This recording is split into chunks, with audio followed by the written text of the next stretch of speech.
Yes, there are psychological tricks that work on dogs, and they are more than just effective as you may believe.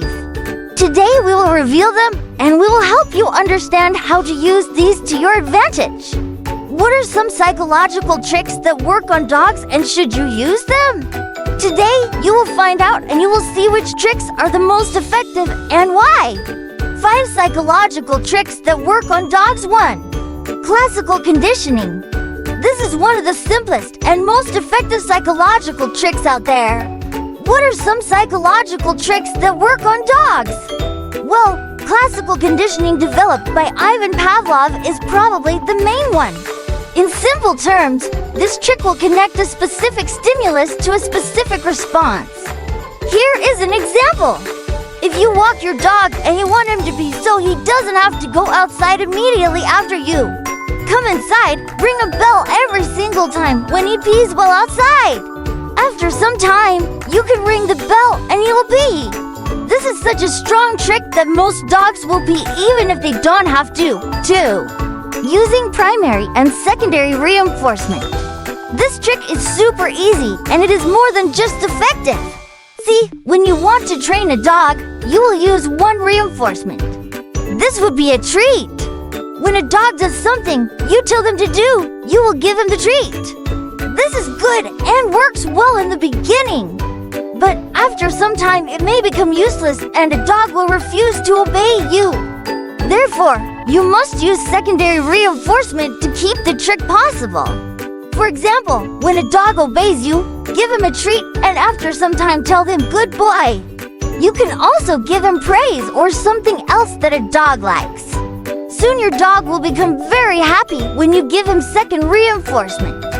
This works well with stubborn dogs and pets who need a lot of time to learn a new trick. 3. Basic needs. Trickle living creatures have a pyramid of needs. In dogs, for instance, the need for food, water, and touch has a huge role, and we can say that these are highly ranked in the pyramid. We can also see that this refers to most animals. According to Abraham Maslow, a psychologist, this is something you can use.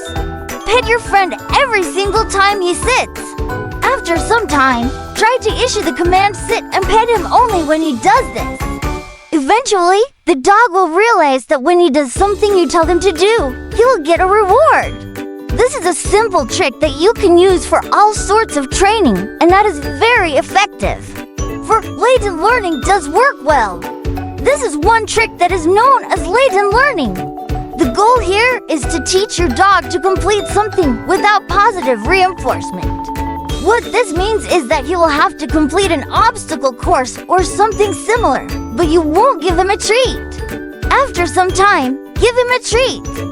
You will see how fast he can complete the same obstacle course. This trick is ideal if you want to prevent overfeeding and teach your dog to do something without a treat. 5. Multi-step and fixed ratio reinforcement trick. This trick is a bit more complicated, but very rewarding. The goal here is to teach your dog to complete multiple tricks, and only then will he get the reward. The first thing you need to know is that you have to teach him basic commands first. Don't start with this if your dog doesn't know basic commands. He will be unable to complete the sequence. The best example, in this case, is teaching your dog to sit and stay. Once he completes both of the commands, you will give him a reward, which is usually a treat. Start with this step and use it as a benchmark. Gradually increase the number of commands. In general, dogs must complete 3 commands before receiving a reward. Then you will increase the number of commands up to 5, and so on. There is no way you can teach a dog to complete 100 commands, but most of them can complete a few of the commands easily. The final word, what are some psychological tricks that work well on dogs? There are 5 of them here that were developed by professionals and have been used for decades by trainers. The best thing about these tricks is that each one is relatively simple compared to the benefits it offers. You can use all of them, and you will end up with a dog that looks and acts special, for lack of a better word.